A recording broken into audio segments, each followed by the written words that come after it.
Michoacán les da la más cordial bienvenida. A todas, todos y todes los presentes, a esta presentación del libro La invención de los sexos, en el marco del 25N y con la intersección de Octubre Trans, con la colaboración de las Chicas de la Banda, colectiva transfeminista y disidente, junto con la librería Traspatio. Ahora bien, les cedo la voz a la doctora Irma Nora Valencia, secretaria técnica de este organismo.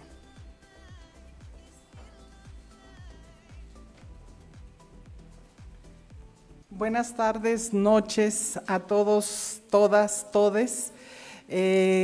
Reciban ustedes un afectuoso saludo del doctor Marco Antonio Tinoco Álvarez, presidente de esta Comisión Estatal de los Derechos Humanos.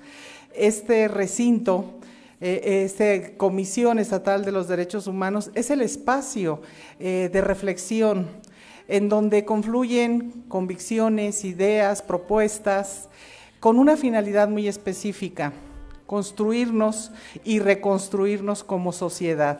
Hemos tratado de que estos espacios estén constantemente teniendo debates, reflexiones que nos permitan revisar temas sumamente importantes. Y el día de hoy nos es muy grato dar la bienvenida y agradecer a todas las personas que se encuentran el día de hoy presentando el libro. Vaya mi agradecimiento muy especial a Traspatio, a la banda y a todos los que participaron, todas las que participaron e hicieron posible que el día de hoy estemos presentando el libro. Yo espero que el día de hoy nos vayamos todos con ideas muy claras para buscar el libro y revisar cómo es que se construye la teoría, cómo es que se construyen las ideas, cómo es que los pensamientos se materializan día a día con una finalidad, como lo decía antes, buscando una sociedad cada día más justa. Ese es nuestro objetivo y el día de hoy, pues bueno, espero que sea una tarde muy, muy amena. Mandamos que el clima estuviera friecito, agradable, para que todos entremos en un calor aquí en el interior del recinto y que las ideas estén muy claras el día de hoy y siempre. Muchas gracias, bienvenidos todos a esta su casa. Muchas gracias.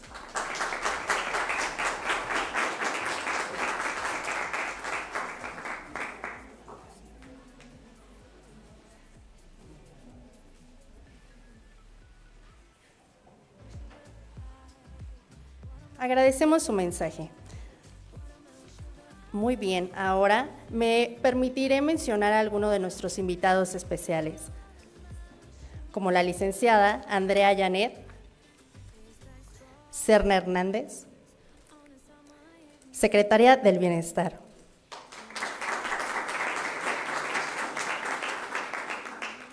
También a la maestra Rosario Berber Cerda, directora general jurídica y de Derechos Humanos de la Fiscalía General del Estado de Michoacán.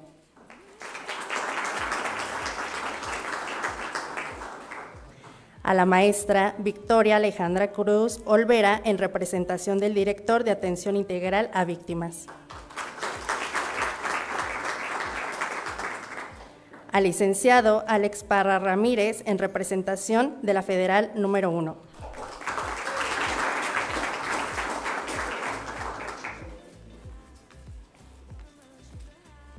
Seguido, llevaremos a cabo esta mesa de diálogo, en la que participarán la maestra Jennifer Córdoba Solís, integrante de Les Chiques de la Banda, a la psicóloga Itzia Baraja Rodríguez, quienes acompañarán a Luz Ixia, autora de este gran libro, de quien me permito compartir su reseña curricular. Luz Ixia, con doctorado en Estudios de Género por la Universidad de Buenos Aires, investigadora del Centro de Investigaciones y Estudios de Género en la UNAM y autora de este gran libro. Les pido por favor que tomen la voz. Gracias y bienvenidas.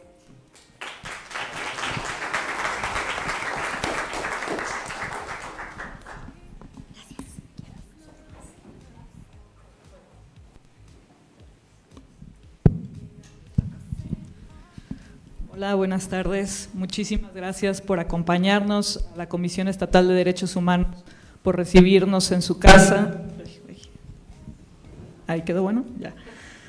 Por recibirnos en su casa, siempre es grato venir acá, abrir los espacios de diálogo, a Itzia para hacernos este par, para comentar este libro. Muchísimas gracias y bueno, a Lu, bienvenida, a Morelia, muchísimas gracias por venir. Estamos muy cerquita y aún así es la primera vez que vienes a presentar tu libro acá, entonces es un honor que por primera vez sea en este diálogo que hermanamos, a El Traspatio, que tiene ahí los libros para que aprovechen al final comprarlo con descuento y que puedan firmárselo la autora. Hay que aprovechar eso de estar en la presencial, entonces hay que hacerlo. Y bueno, este libro le vuela la cabeza a quien lo lee. Mucha gente dice que no es sencillo, pero tiene un gran humor. Yo me reí un par de veces. Tengo que admitir que estuve midiendo mis dedos. Sí, estuve midiendo mis dedos, pero ahorita nos platicarás por qué. Pero es un libro muy necesario, crítico, radical. Si no, aquí levanto la voz.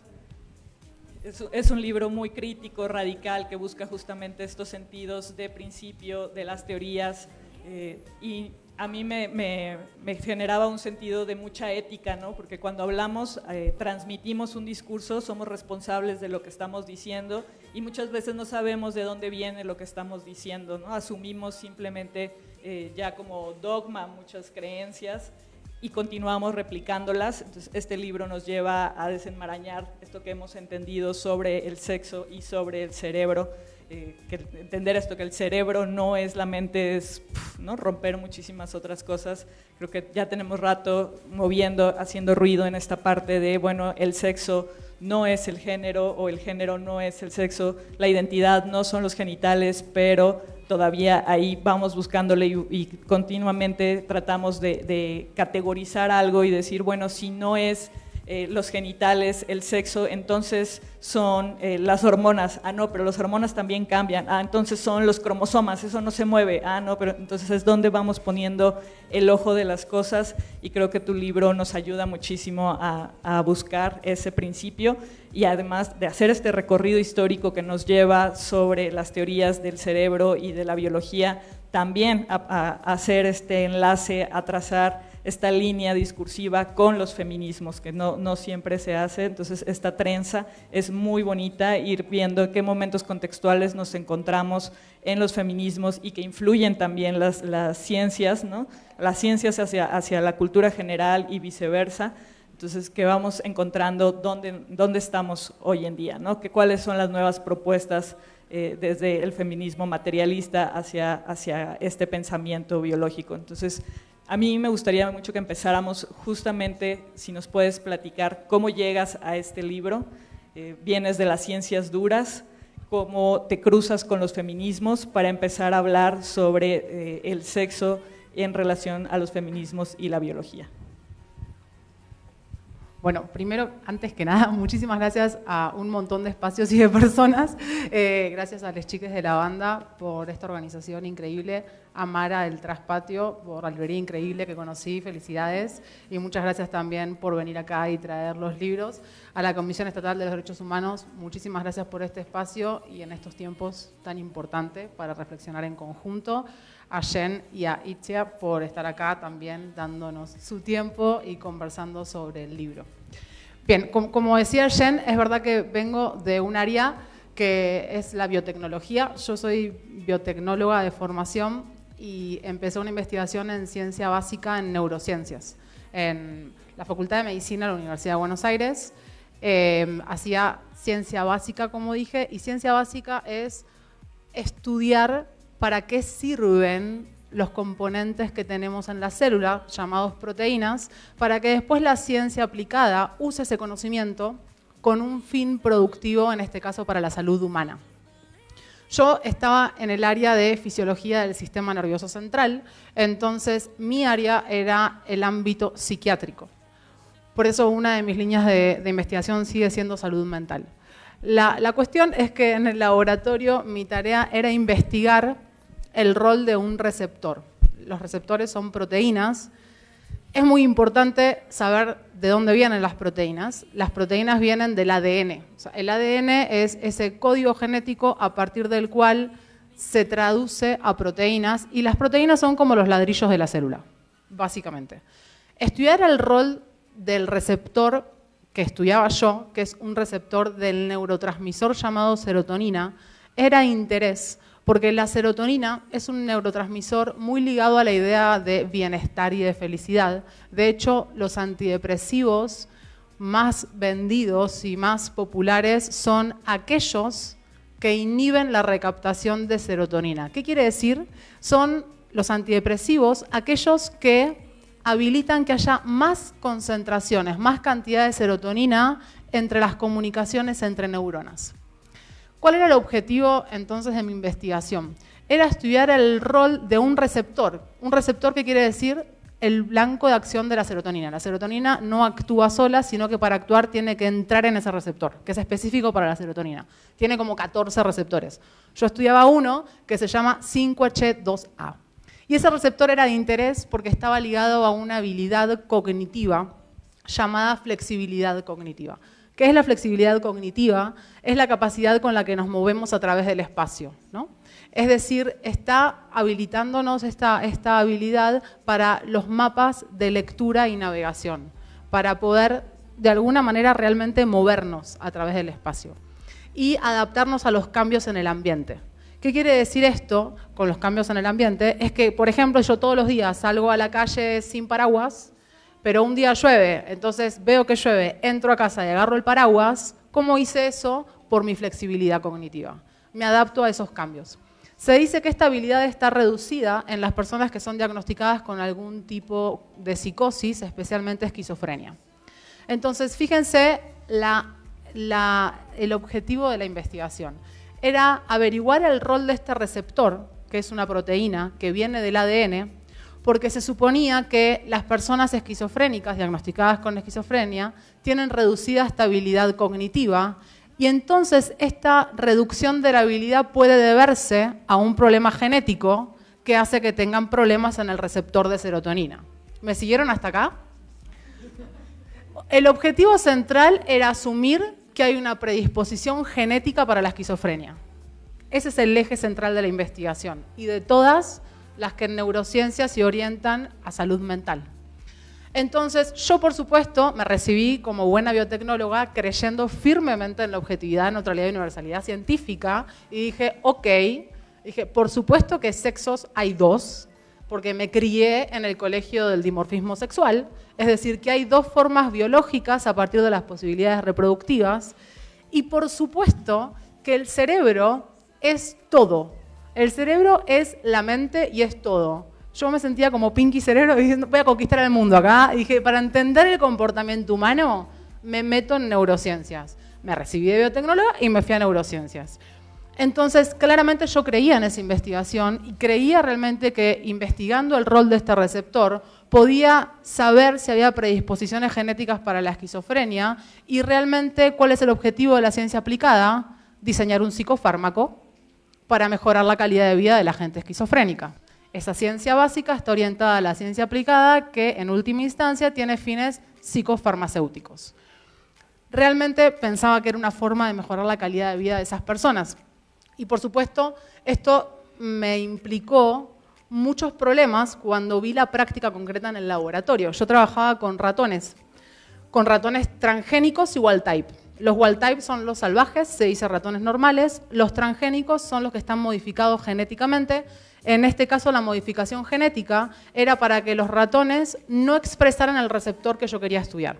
Entonces tenés ratones normales y ratones que no tienen el receptor. ¿Cuál es la tarea?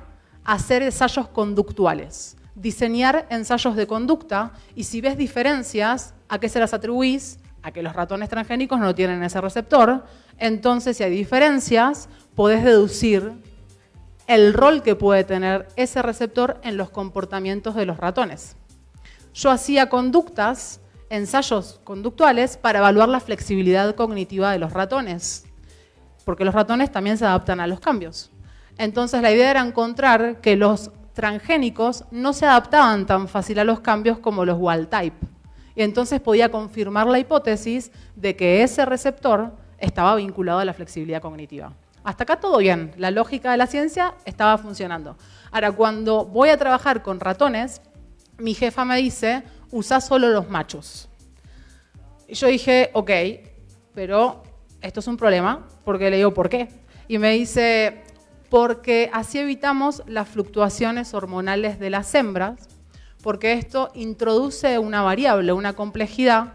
Si el objetivo del estudio no es estudiar justamente las variables hormonales de las hembras, esto nos implica mucho más tiempo, mayores camadas experimentales. O sea, las hembras están para engendrar justamente camadas experimentales, la vida misma. Entonces le digo, ok, está bien, pero en un momento pensé, pero pará, yo vengo de la escuela de dimorfismo sexual y para mí hay dos formas biológicas sobre las posibilidades reproductivas, por lo cual hay dos cerebros. Si hay dos cerebros y estoy estudiando qué hace este receptor, el sentido común me dice que tengo que estudiar qué hacen hembras y machos, porque por ahí es diferente el rol. Todos acá entendemos lo mismo. Yo dije, este error es muy básico, no puede estar pasando. Entonces empecé a ver que en realidad no era que mi jefa era básica, sino que era una marca estructural de todos los laboratorios que hacían ensayos básicos en modelos murinos, en roedores. Era general asumir que el macho representaba la especie, porque ahí me enteré de un detallito que no sabía en el dimorfismo sexual, y era que además de dos formas biológicas, había una más compleja que otra. La forma biológica del macho era más compleja, y en esa complejidad representaba toda la especie. Como la hembra era más básica, entendiendo al macho, entendemos a todes, ¿no? Esa era la lógica del sentido común. Y eso fue una alarma muy importante para mí. Entonces, en ese sentido, lo que hice fue entrar a PubMed, que es la base de datos biomédicos más grande que hay, y me puse a buscar si realmente por ahí igual las diferencias cerebrales no eran tan importantes, o quizás no había, o quizás yo me había formado mal, y me puse a ver si en las personas había diferencias en los cerebros. Entonces puse cerebro, sexo, humanos, y me saltaron miles, cientos de miles de investigaciones que confirmaban la existencia de dos cerebros y que parecía que supuestamente en la complejidad del macho en roedores no era muy aplicable a nuestra especie, porque los estudios me estaban diciendo que había dos cerebros distinguibles, diferentes, que el cerebro tenía sexo y que ese sexaje implicaba optimizaciones para ciertas habilidades. Entonces ahora voy a ver las habilidades optimizadas, porque dije, bueno, a ver qué está pasando acá. Y cuando entré a ver qué habilidades estaban optimizadas, me di cuenta que las optimizaciones en los cerebros de los cis varones eran para una capacidad que es la abstracción. Y las habilidades optimizadas en los cerebros de las cis mujeres era para una capacidad que se llama fluidez verbal. O sea, básicamente hablar mucho. Claro, y en esa idea entonces, sobre la idea de roles en la reproducción, el discurso neurocientífico mainstream me estaba diciendo que las personas con vulva estaban hechas para la empatía y para el cuidado, y las personas con pene estaban hechas para el racionamiento abstracto. En calidad de neurocientífica miré mi genitalidad y dije, ok, ¿qué hago acá? Digo, esto está mal, digo, porque mi cerebro no está hecho para esto. Pero después seguí indagando a ver qué más decía el discurso científico. El neurocientífico decía, bueno, además hay conductas que llamaba de género. Llamaba conductas de género aquellas conductas que eran consecuencia del sexo del cerebro, pero que no estaban directamente ligadas a la química y la mecánica de la reproducción. Entonces, ¿qué entraba en conducta de género? La actividad de juego. Que las niñas cis jugaran con muñecas y los niños cis jugaran a la lucha por los roles en la reproducción, estaba determinado por el sexo cerebral. Y además había otras dos conductas, y una era la orientación sexual y otra era la identidad de género.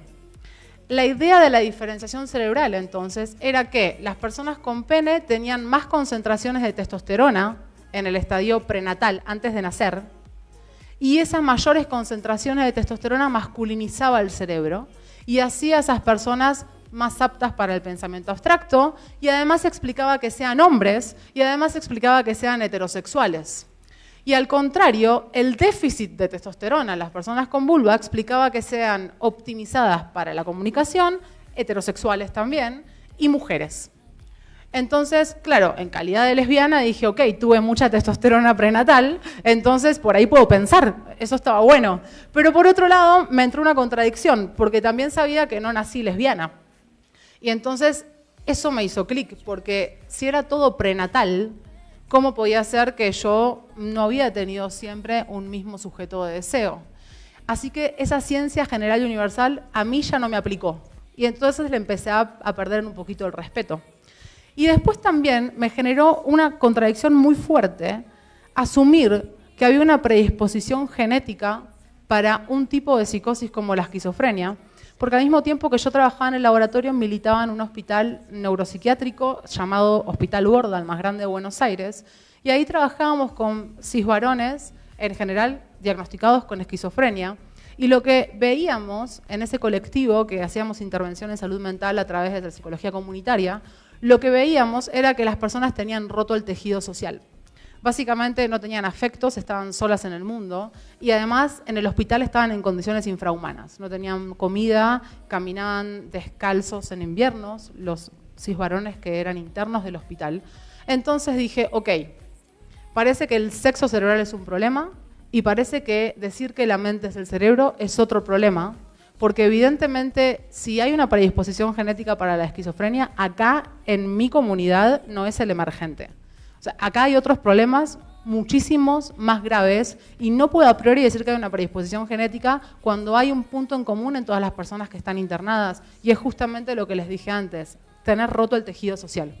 Eso hizo que entre en contradicción con este discurso que yo realmente legitimaba y respetaba y renuncié a esa investigación después de 2 años y un poco más y reorienté mi proyecto hacia la epistemología feminista, que yo no sabía lo que era el feminismo, no tenía idea lo que era el género en un sentido como hoy lo entiendo, sino simplemente sabía que la ciencia estaba justificando roles que implicaban desigualdad.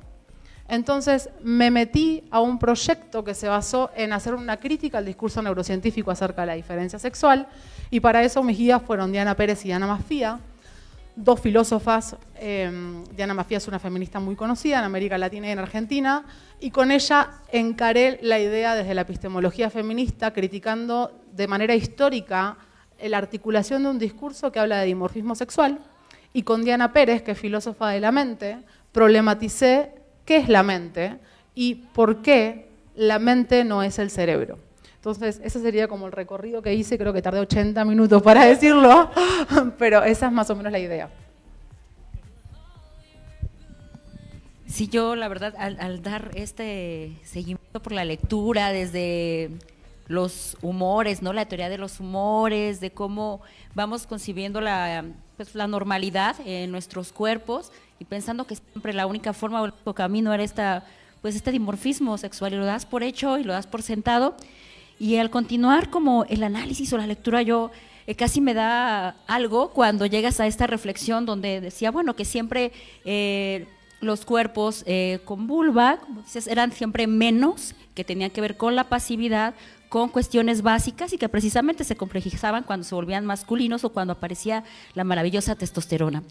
Y de ahí se reescribe el rol de la reproducción, pero entonces se utiliza todos estos discursos de la biología para entonces vigilar los cuerpos con vulva porque tenían que ver con la reproducción, entonces habría que cuidarles ahora y habría que vigilarles y ser pues completamente analizados o estudiados porque servían para la reproducción y es una cuestión también terrible porque sigue jugándose a una jerarquía importante que siempre está al servicio del androcentrismo.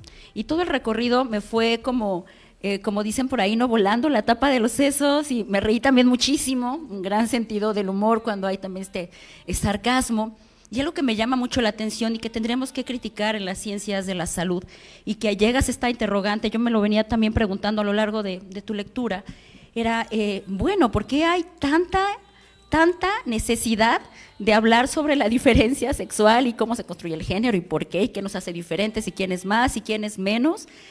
¿Y por qué no se habla precisamente de la salud? ¿Por qué no se utilizan estos estudios para el bienestar, para ver cómo podemos tener mayor, a lo mejor herramientas de afrontamiento, para generar estrategias frente al cortisol, al estrés o a otros procesos que pueden ser, si bien parte de la vida humana, pero complicados? Y pues entonces hay una violencia centrada en estereotipos y la salud tendría que cuestionarse desde dónde se está abordando. Y es una pregunta que tú haces, que me pareció fabulosa, que es ¿cuál es la forma que tenemos, ¿no? De cuáles son los procesos que se siguen para hacer ciencia y por qué seguimos bajo estas lecturas.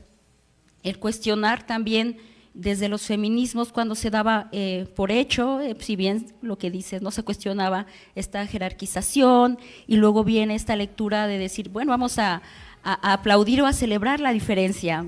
Las mujeres y los hombres tienen esta parte virtuosa, los cuerpos con pene, los cuerpos con vulva, vamos a generar este virtuosismo, iguales pero diferentes.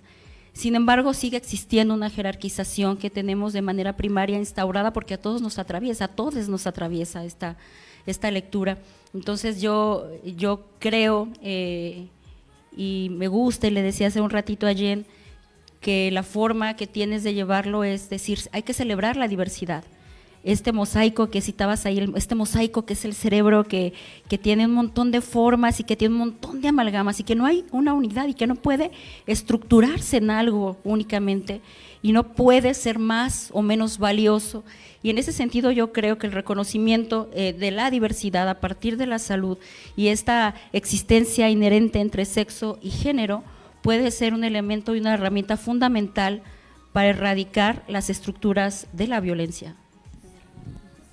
Y bueno, también preguntarte esto que comentas ahora de que no tenés esta cercanía con el feminismo, ¿en qué momento, bueno, viene ese clic y dice, bueno, lo necesito a lo mejor para continuar estos estudios? Muchas gracias Itzia por tu lectura y dijiste muchas cosas fundamentales. La primera es, claro, cuando yo entro a los feminismos es desde la epistemología feminista, porque tenía una cabeza cuadradísima de neurocientífica mal, o sea, de verdad, o sea, real. Me costó un montón. Leer filosofía me costó un montón. Eso también es importante decirlo porque es romper con el mito de las ciencias duras y blandas que está generalizado y que supuestamente eso duro requiere más abstracción y racionalidad, está simbólicamente más asociado con lo masculino y es lo imposible. Pero lo blando, que son las ciencias sociales y humanas, cualquiera lo hace, ¿no? Entonces, vos decís, ¿qué estudias? Matemática. No, yo eso no entiendo nada. ¿Y vos qué estudias? Sociología. Como, está bien, puedo ser socióloga en mi casa sola si quiero, ¿no? Y eso es falso. Eso es súper falso. O sea, yo venía de biotecnología y de neurociencias y me costó muchísimo leer filosofía y leer filosofía de la ciencia, filosofía de la biología, epistemología feminista. Es decir, que no es realmente legítimo suponer que es más sencillo un conocimiento que otro. Lo que pasa ahí es que están generizados esos conocimientos y está más valorado lo que más encarna los valores masculinos, que es esta idea de lo abstracto y lo racional, ¿no? En ese sentido, cuando empecé con epistemología feminista, a mí me rompieron la cabeza las epistemólogas feministas, como por ejemplo Diana Maffia, como por ejemplo Anne Fausto Starling, que viene de la biología, Evelyn Fox Keller, que falleció hace muy poquito y es una física, que también es una crítica a la ciencia. Y me pareció que estas personas lo que hacían era historizar y cuestionar esos supuestos saberes donde pensamos que está la neutralidad. Y en ese sentido, el libro es el resultado de esta tesis doctoral que les comenté, pero está actualizado, porque cuando fui profundizando en los saberes también radicalicé mis críticas. Y radical en el sentido etimológico de la palabra, como diría Sayak Valencia, que es ir a la raíz, verdaderamente radical. Y llegué a un punto donde veo que la categoría sexo, y lo puedo afirmar y confirmar, la categoría sexo, al menos de la modernidad, tiene como sentido, o sea, nunca tuvo como sentido describir neutralmente rasgos biológicos. Su sentido era vincular esos rasgos biológicos con ciertas conductas cognitivas, con ciertas habilidades cognitivas conductuales. ¿Qué quiere decir? Que el sexo era un conector causal. No es algo neutral que describe neutralmente caracteres biológicos. Conecta esos rasgos con habilidades cognitivas conductuales que están jerarquizadas porque el cisvarón está preparado para el espacio público, ¿no? Y entonces, cuando me meto en epistemología feminista y empiezo a hacer estas críticas, lo que termino justo por cuestionar es la idea de sexo, y no solamente en el cerebro, en todos los parámetros biológicos. ¿Por qué? Porque la idea de sexo tiene un sentido que es el de asumir que hay características que pueden ser presociales, es decir, que existen por fuera de la experiencia social. Y cualquiera que conoce biología sabe que eso es imposible de corroborar. No tenemos personas por fuera de la cultura. No tenemos personas por fuera de las prácticas sociales para afirmar que aquello que vemos en un cuerpo es natural y es dado de una manera descontextualizada. Básicamente, nunca, en ningún momento de la vida estamos fuera de contexto. Ni siquiera desde que somos proceso de gestación. Y en ese momento que somos proceso de gestación hay un contexto y un entorno, no solamente de la persona que gesta, sino de las expectativas sociales generizadas en relación a lo que somos cuando somos proceso de gestación y que pueden expresarse biológicamente de maneras que ni dimensionamos. No lo dimensiona nadie. Ninguna persona seria que venga del ámbito científico, por más conservadora que sea, va a poder negar que cuando tiene un resultado, cuando habla de diferencias entre cisvarones y cismujeres, no puede hablar de diferencias de sexo. Porque la idea de diferencias de sexo remite a diferencias naturales y eso es inválido. Hay un problema, acá diría, ontológico. ¿Qué quiere decir? Del ser, del cómo somos. Cómo somos y cómo conocemos está vinculado. Y cómo somos impide asumir que aquello que conocemos está por fuera de lo social.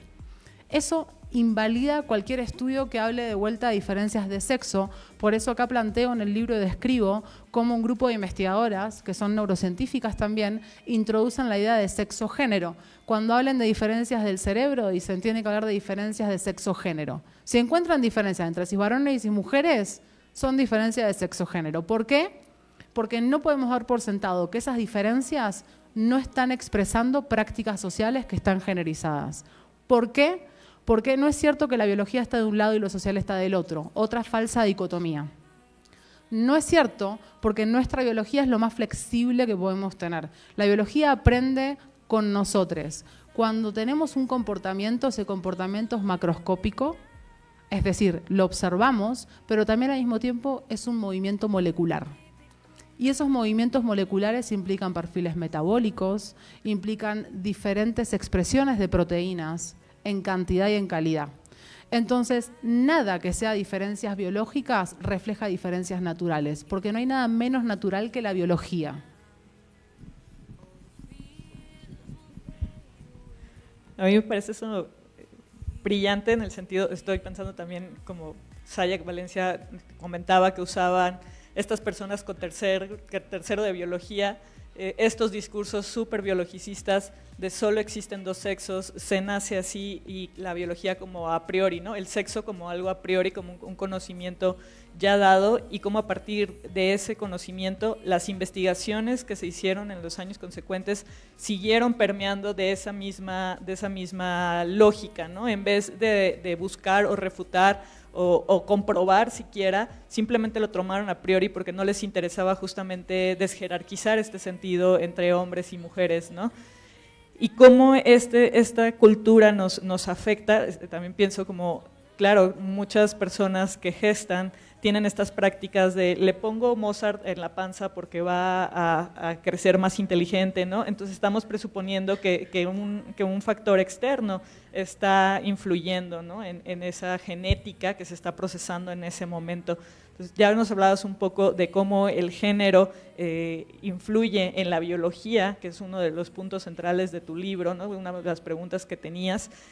A mí también me gustaría saber cómo esta biología que hemos dado por sentado ha afectado esta construcción del género de las maneras más racistas, has mencionado en otros momentos, me parece muy interesante cómo haces esta liga, y también androcentristas, ¿no? Cuando hablamos o queremos reafirmar esta biología y decimos, es que nací mujer, ¿no? Y entonces nací mujer, pero soy igual que los hombres. y entonces hay ahí un corte-circuito entre lo que se dice y lo que se está teorizando en realidad, ¿no? Pensando en el término como biomujer que muchas utilizan. Si nos puedes platicar un poquito sobre eso. Muchas gracias, Jen. Súper importante todo lo que dijiste. ¿Por dónde empiezo? A ver, algo muy importante. Cuando Jen comenta, dice que el género cambia la biología, esta idea, que es el género y que son otras prácticas sociales, que están atravesadas siempre por el género, pero por otros factores, se vehiculiza en biología molecular a través de la noción de plasticidad, que también es un concepto que uso mucho en el libro. La plasticidad quiebra la dicotomía naturaleza-cultura, porque la plasticidad lo que nos indica es cómo materializamos nuestra experiencia. Esa es la plasticidad, cómo cambiamos con el entrenamiento. Y por eso hay estudios como muy concretos que cuando hacen estudios cerebrales, por ejemplo, notan que hay diferencias en estructuras o en el volumen de ciertas estructuras vinculadas con la digitación. Hay diferencias de volumen entre personas que tocan el piano y personas que no, independientemente del género, de la edad y de la etnia. ¿Por qué? Porque ese cerebro que está aprendiendo a tocar el piano, también todo el cuerpo, no solamente el cerebro, está entrenándose y en ese entrenamiento se modifica el organismo. Y una de las modificaciones es aumentar el volumen de esa estructura conectada a la digitación. Eso llévenlo al entrenamiento informal que implica el género desde que nacemos, de cómo nos van mostrando un mundo binario a través de la prenda de ropa, el color, el tipo de juego, el juguete, pero cuando digo el juguete siempre hago hincapié en esto, no es el juguete sino la forma de juego. Nos están entrenando para que el cuerpo leído como femenino sea un cuerpo que no se mueva. Es decir, las personas que nacen con vulva y las personas que nacen con pene y no se identifican con la masculinidad que supuestamente tendrían que identificarse, son enseñadas esas personas a moverse menos. ¿Cómo? A través del juego. ¿Qué quiero decir con esto? Que te den una muñeca y vos te sientes a jugar con la muñeca, ahí está la normativa, porque yo puedo agarrar a la muñeca y llevármela y trepar el árbol y correr con la muñeca y jugar al rugby con la muñeca. Y nadie me impediría hacer eso. Esa imaginación no es posible porque el género me está diciendo cómo me tengo que mover. Por eso cuando agarra una pelota un nene, va y la patea, pero no se queda sentado pintando la pelota. Y nos parece normal. No, la creatividad está orientada a la movilidad de ciertos cuerpos y la inmovilidad de otros. Y eso se expresa biológicamente. No dimensionamos cómo ese entrenamiento de género puede explicarnos la distribución binaria que hoy observamos para ciertas características, como por ejemplo el peso y la altura, que tiene mucho que ver con la movilidad del cuerpo y con las formas de alimentación. Carne para el nene, la carne para el nene, que come más, él come más. Claro, desde chiquites hacemos eso y nos vamos creciendo y atrofiando los músculos de ciertos cuerpos y malnutriendo ciertos cuerpos y sobrenutriendo otros. Eso, pensémoslo en el deporte. La idea de habilidades atléticas que se distribuyen de manera binaria. Que hoy podamos observar esa distribución binaria no quiere decir que sea natural, eso es muy importante. Es una distribución binaria que está contextualizándose en un entrenamiento constante de género. Entonces lo que hacemos es seguir alimentando hacemos lo que decimos representar. Seguimos distribuyendo de manera binaria el deporte, seguimos haciéndonos biológicamente de manera binaria para ciertas habilidades. Porque no podemos saber hasta qué punto esa distribución binaria no es el resultado de estas prácticas sociales generizadas. Eso por un lado. Por el otro, Jen mencionaba este link entre sexo y raza. Yo en el libro lo intento dejar muy claro. Sexo y raza son simultáneos, conceptos simultáneos y van de la mano. El cuerpo sexuado es sexuado porque está racializado. Y el cuerpo racializado es racializado porque está sexuado. ¿Qué quiere decir esto? Que cuando durante la modernidad se articula un discurso científico sobre la idea de diferencia sexual es en las corporalidades blancas y se distinguen las corporalidades blancas de aquellas personas negras e indígenas que son bestializadas y se marca la normativa genital blanca con cierto tamaño de clítoris y cierto tamaño de pene. Y sobre todo van a ser las cismujeres blancas y su genitalidad externa la que van a determinar esta confluencia entre sexo y raza. Y hoy lo vemos también en el deporte, que las mujeres negras, las mujeres cis negras, son las que, de las cuales se sospecha el género, y en realidad en las cuales se sospecha su biología, y después son manipuladas e intervenidas para constatar sus concentraciones de testosterona. ¿Por qué? Porque para el paradigma blanco son masculinas. Entonces, fíjense que ahí se ve cómo raza y sexo están de la mano. Y la idea de intersexualidad, el concepto de intersexualidad, que tiene que ver con las personas que no se ajustan al dimorfismo sexual en términos genitales, quiere decir que tienen variaciones de los caracteres sexuales, por ejemplo, de tipo de cromosomas llamados sexuales, concentración de testosterona, tipo de gónadas, testículos, ovarios, genitalidad externa. Las personas intersexuales son en general, las que vigilamos desde el ojo blanco, son en general las personas racializadas. No porque no haya intersexualidad en las personas blancas, sino porque no se sospecha eso, por su expresión. Y ahí vemos cómo sexo y raza se articularon, y cuando hablamos hoy de dimorfismo sexual, vemos que las características que asumimos dimórficas están atravesadas por cuestiones de raza, como por ejemplo la distribución de grasa corporal, como por ejemplo la entrada pélvica. O sea, hay un montón de parámetros cuyo origen es diferenciar a la mujer blanca de la mujer negra. En perspectiva cis estoy hablando, por supuesto. Cuando hablo de perspectiva cis, me refiero a personas con vulva que se identifican mujeres. Cuando hablo de personas con pene que se identifican con hombres, también me refiero a perspectiva cis, ¿no? Entonces, eso está indisociado, por lo cual una crítica al discurso científico que sea solo en términos de sexo y no de raza es una crítica no incompleta, sino sesgada, porque no se profundiza en cómo esos parámetros que hoy pensamos que los define el sexo, en realidad el punto de partida fue una distinción intravulvas entre cismujeres blancas y cismujeres negras para marcar la superioridad racial blanca, ¿no? Y eso sí es importante en el recorrido histórico que debemos hacer. Y en el libro lo que propongo es este recorrido histórico desde la modernidad hasta la actualidad y cómo los feminismos dialogan con un discurso científico, pero que muchos feminismos han dialogado reificando, reproduciendo estereotipos de género. Y ese es el problema que tenemos hoy cuando vemos esencialismos pero tan vigentes y actualizados, no solamente en el saber científico, sino en los mismos feminismos. Y en este sentido hay algo muy importante que dijo Jen, feminismo y confusión, cuando dicen sexo igual mujer. No es lo mismo. O sea, no es lo mismo, porque la idea de sexo en general remite a los parámetros vinculados con la reproducción.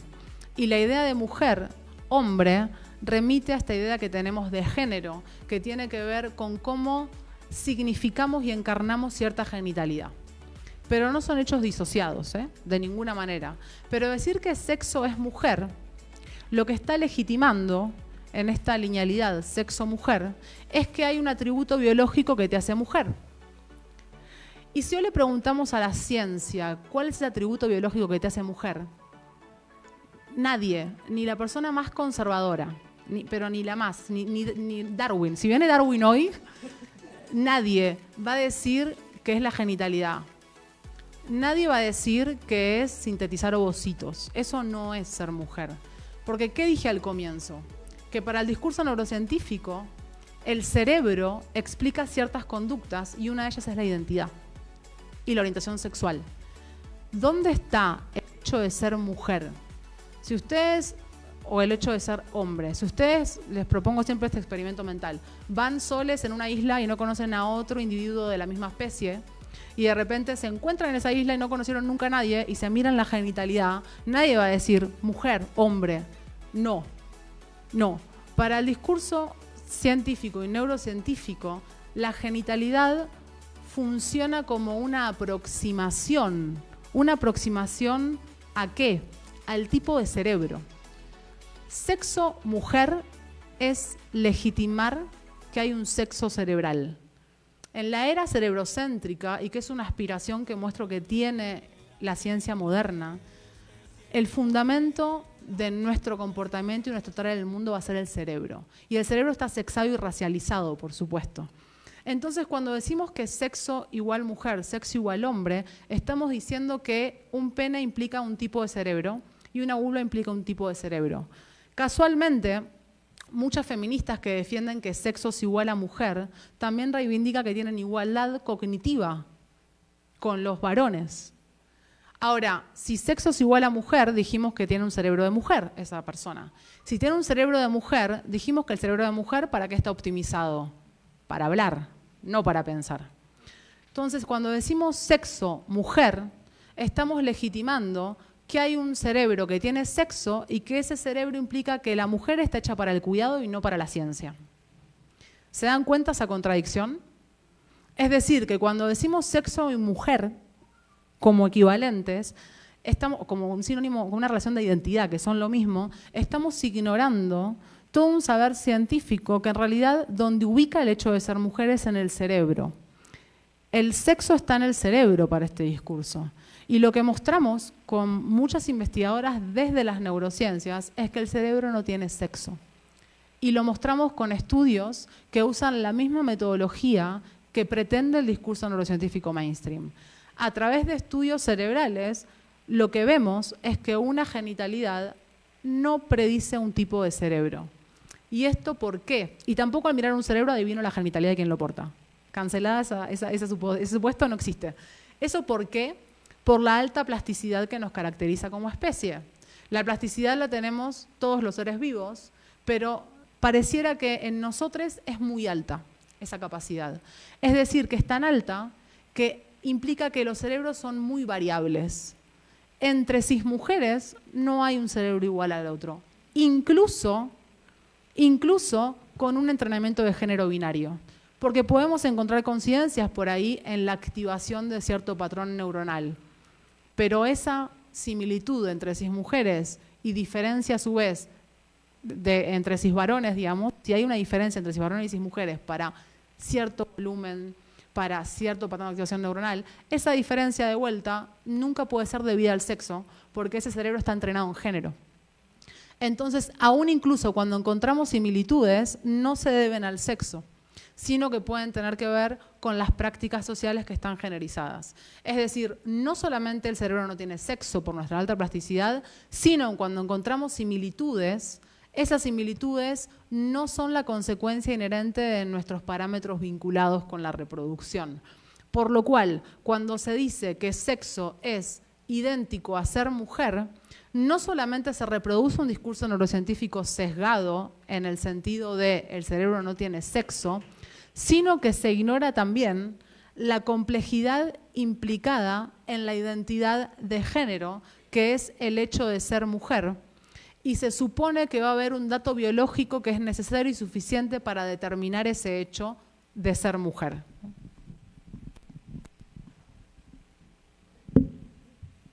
Sí, igual a abordar lo que se considera normalidad o cómo se ha estructurado lo que es el patrón de los estudios. Pues dentro del libro, este análisis a los estudios científicos sesgados, donde las muestras eran muy reducidas y que eran completamente utilizadas para demostrar lo que se quería demostrar y que no se replicaban y no se sabía si no se replicaban porque finalmente si alguien los replicó, pues no daban los resultados que originalmente se habían planteado. Uno de ellos que me llamó mucho la atención como buena psicóloga era este análisis del juego. Y además porque de niña yo les confieso que mi trauma más grande es que siempre quise una avalancha Apache y siempre tuve Barbies, ¿no? Entonces hasta la fecha quise un castillo Grayskull y una avalancha Apache que no son, no tienen nada que ver pues con el género que me habían dado. Entonces, esta parte del juego, donde también comentas que cómo es posible que se haga un estudio científico con los juegos que ya están predeterminados, con roles y con estructuras, y entonces los llevamos para hacer un análisis científico donde además estamos esperando ciertos resultados y damos giros discursivos también, que es algo interesante que se menciona, el giro discursivo como cuando algo no se demuestra como esperábamos, lo tomamos como si de alguna manera también sustentara lo que estamos diciendo, como manipulando el discurso, pues para que diga lo que queremos decir. Dentro de este juego, creo que de este análisis del juego, de esta investigación, era qué preferían las niñas o las niñas o aquellas personas con vulva, con vagina, y cuáles eran los juegos que preferían los niños, y cómo esto se relacionaba con la cantidad de testosterona o ausencia de testosterona. Y bueno, además de que la muestra era reducida, por ahí creo que este estudio sí se replica en China, donde hay una diferencia y donde se concibe entonces que el factor social es pues esencial, porque entonces no se puede hablar, como bien decías, de algo biológico sin que sea social. O sea, desde antes, incluso desde el que somos pensados, imaginados, incluso desde antes ya estamos inscritos en esas lecturas o en esos lenguajes. Y el juego en sí mismo, que es una formación, es una cuestión formativa, nos va generando, puede estructurar estas supuestas habilidades que tenemos a lo mejor al momento de hacer los estudios de habilidades mentales primarias, como es la capacidad para acomodar objetos en el espacio, es decir, tú eres más bueno para estacionarte, los hombres son más buenos para estacionarse porque tienen esa habilidad del cerebro más desarrollada y porque es la testosterona la que les permite tener esta habilidad desarrollada, y las mujeres, por el contrario, hablamos un montón, pero por ahí me parece que sea que pensamos un poquito menos o tenemos una capacidad de análisis un poquito más reducida a partir de esta ausencia también de testosterona. Y también cómo se ha ligado la presencia de testosterona con agresividad o con, incluso socialmente, que es evidente que la agresividad se asocia con el liderazgo y que además se considera una característica masculina y que además a los varones o a las personas que nacen con pene se les exige incluso que sean personas agresivas, porque eso tiene que ver con características de liderazgo. Sin embargo, si un cuerpo con vagina tiene estas características, pues algo debe estar pasando mal hormonalmente, que no nos estamos identificando con aquello que tendríamos que estarnos identificando. Hay una parte por ahí donde decía que midiéramos nuestros dedos porque era como una especie de lesbómetro, que tan largo teníamos, ya nos platicarás tal vez ahorita de qué tan largo era un dedo y qué tanta tendencia tendíamos o no a ser lesbianas. Y bueno, por otro lado también hablaba de unas chicas que tenían una condición hormonal que las masculinizaba, y que además estudios habían demostrado que estas chicas tenían una resistencia a adaptarse a lo que su género naturalmente les pedía. Y yo me pregunté, dije, bueno, ¿no tendré yo también eso? Me voy a hacer un estudio hormonal, porque me identifiqué mucho, no me identificaba ni con los juegos, con estas partes que decía del género, que posiblemente tenga esa condición hormonal. Entonces, esta lectura, esta crítica hacia la cuestión biomédica, la vas llevando a algo muy interesante que me gustaría que nos explicara, si se puede, que es esta epigenética, ¿no? Esta epigenética que es profundamente interesante y desarticula los demás argumentos deterministas y que nos mandan a tener un destino a partir de nuestras características biológicas. Sí, bueno, muchas gracias, Itzia, por todos tus comentarios. Sí, es muy importante decir que cuando hablo en perspectiva cis es porque hablo desde la lógica del discurso neurocientífico. ¿Qué quiere decir? Que asume que realmente los roles en la reproducción determinan nuestra forma de estar en el mundo, o si no la determinan, la predisponen bastante. Entonces, las diferencias de testosterona explican todo. Y cuando hay un cuerpo que está mal, ¿qué quiere decir? Comunidad LGBT, ahí estamos mal. Ahí hay que explicar qué fallas en las concentraciones de la testosterona tuvo para mostrar muestras de un cerebro del otro sexo. Ese es el caso, por ejemplo, de las personas que somos de la diversidad sexual, realmente, y las personas trans. Es decir, que, por ejemplo, en el caso de las mujeres trans, se supone que tuvieron menos testosterona que la que tendrían que haber tenido, también para los varones cisgays, porque la testosterona mide todo. Entonces lo que encontramos ahí son sutilezas en dónde vamos a mirar, qué parte del cerebro vamos a mirar. Si es el caso de la diversidad sexual, vamos a mirar una estructura que es el hipotálamo y que está vinculada con la conducta sexual en roedores, tipo reproducción instintiva. Y si es el caso de la identidad de género, vamos a mirar alguna estructura ligada con la autopercepción. Pero todo se va a explicar por default o exceso de testosterona. En el caso de las chicas intersex, también, porque como tuvieron mayores, hay una condición intersex que supone que las personas tuvieron más concentraciones de testosterona, en este caso las personas con vulva, que lo que deberían tener para este discurso. Entonces se supone que estas chicas, las chicas que se identifican chicas, ¿no? Que son intersex, tuvieron una masculinización cerebral. Entonces, lo que quiere comprobar este discurso científico, que en la población intersex hay más lesbianas que en la población endosex. Es decir, endosex somos las personas que no somos intersex, hasta donde sabemos que tenemos la normativa genital dimórfica, ¿no? Y si hay más chicas intersex lesbianas que endosex, entonces la testosterona tiene un rol. Y claro, una intuitivamente dice, pero a ver, puede ser. Pero ahí que nos estamos olvidando. Estamos olvidando que la testosterona es una hormona social. Es decir, está atravesada por un discurso generizado donde la testosterona la vinculamos con lo masculino.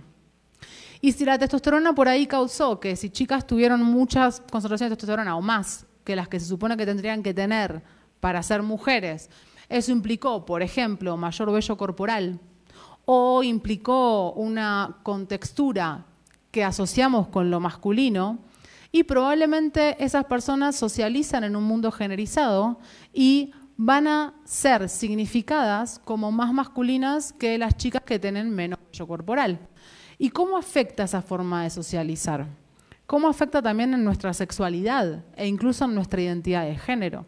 Eso lo que supone es que un dato como la testosterona no es sinónimo de predecir la sexualidad y la identidad de género de alguien. Es decir, no es una relación causal. Testosterona causa que las chicas intersex sean lesbianas más que las chicas endosex, sino que las chicas intersex socializan en un mundo generizado como las chicas endosex. Y hay una lectura de la testosterona que está generizada, asociada con lo masculino, y esas chicas pueden estar socializando de manera que su expresión corporal se identifique más con lo masculino. Y no necesariamente las chicas que tengan elevadas concentraciones de testosterona van a socializar de esa manera. Hay chicas que no y también socializan así. Eso es lo que nos está diciendo que la testosterona no lo determina. Y en relación al largo de los dedos, en Itzia y Jen se refieren a un estudio, a varios, que hablan de la relación 2D-4D, que es la relación entre el dedo índice y el dedo anular. ¿Por qué? Porque, como les decía, se supone que en el estadio prenatal las concentraciones de testosterona definen todo. Entonces, lo que se quiere hacer es saber cuánta testosterona tuvimos en el estadio prenatal, porque evidentemente es antiético intervenir a una persona que está gestando, hacerle pulsiones del líquido amniótico y decir, a ver cuánta testosterona hay acá, porque si no hay riesgo de la salud, eso no se puede hacer. Entonces no se puede hacer un experimento o un estudio como exige esta ciencia, que es con un número estadístico significativo. Lo que hacen entonces es medir indirectamente la testosterona. ¿Cómo? Con ciertas características que tendríamos y que serían un reflector de nuestra exposición a la testosterona prenatal. Y una de ellas características es el largo del dedo índice. Lo que se supone es que mayores concentraciones de testosterona afectan el largo del dedo índice, lo hacen más corto. Eso quiere decir que las personas que estuvieron expuestas a mucha concentración de testosterona tienen el dedo índice corto. Entonces, la relación 2D-4D se basa en el cociente de 1, cuando nosotros tendríamos el mismo largo del índice que del anular, sería 1, ¿no? Lo que se supone es que menos de 1, lo que me está diciendo, si yo tengo un cociente, digamos, que es, me encanta gracias porque las caras, ¿no? A ver, ¿qué vamos a escuchar?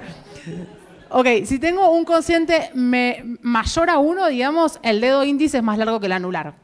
Si tengo un cociente menor a 1, el dedo índice es más corto, o sea, bastante más corto. Entonces, lo que se supone es que este cociente puede ser un predictor de las concentraciones de testosterona prenatal y parecería un buen predictor para medir la lesbiandad de las mujeres. Entonces, para saber eso, se supondría que las lesbianas tendríamos un índice más corto que las heterosexuales. Entonces, en ese cociente tendríamos un cociente 2D-4D más similar al cisvarón que a la cismujer heterosexual, porque parecería que habría una distribución binaria entre el cociente.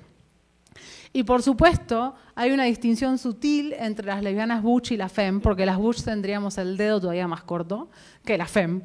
Y evidentemente eso supuestamente, según la ciencia, se cumple, pero a lo que voy con estos estudios, y cuando muestro otros, que también hay otros para el ser gay, cis masculino, hay un montón de estudios increíbles, que no lo puedes creer, pero a lo que voy con este tipo de estudios es que siempre, si queremos, podemos tener una hipótesis para asumir que hay un predispositor biológico para explicar nuestra sexualidad y nuestra identidad de género.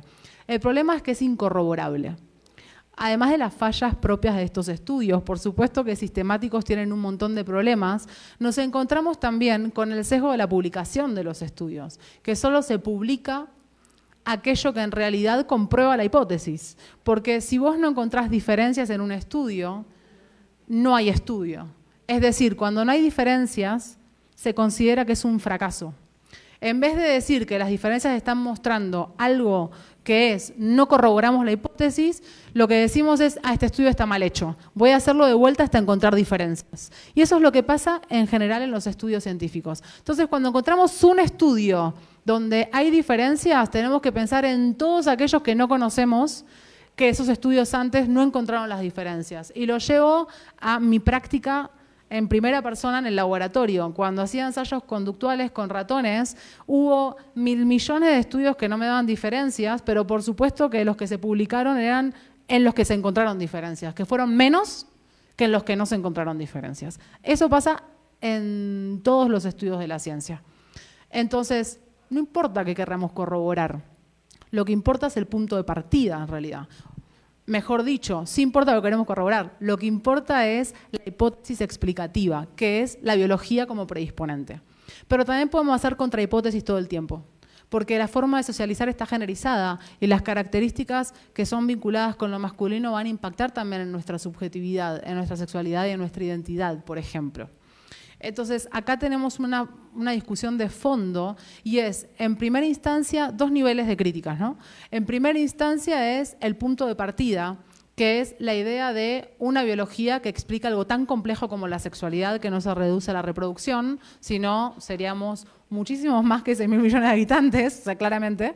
Y el segundo, y la identidad de género, por supuesto que tampoco se reduce a la reproducción, y el segundo nivel de crítica que tenemos es, sobre todo, asumir que podemos dar cuenta de diferencias naturales, cuando de vuelta no podemos existir por fuera de lo social, y acá me llevó el concepto de epigenética que traía Itzia, que tiene que ver con cómo se regulan nuestros genes. Si la genética o el giro, digamos, si la genética, el código genético era lo que nos explicaba en una teoría genocéntrica de lo que somos, la epigenética, epi significa sobre los genes, nos viene a decir que en realidad cómo se leen los genes no está determinado y que en realidad esa lectura que tenemos de los genes, cómo se van regulando y expresando nuestros genes, cambian a lo largo de nuestra vida con nuestra experiencia social y tiene que ver con nuestra plasticidad.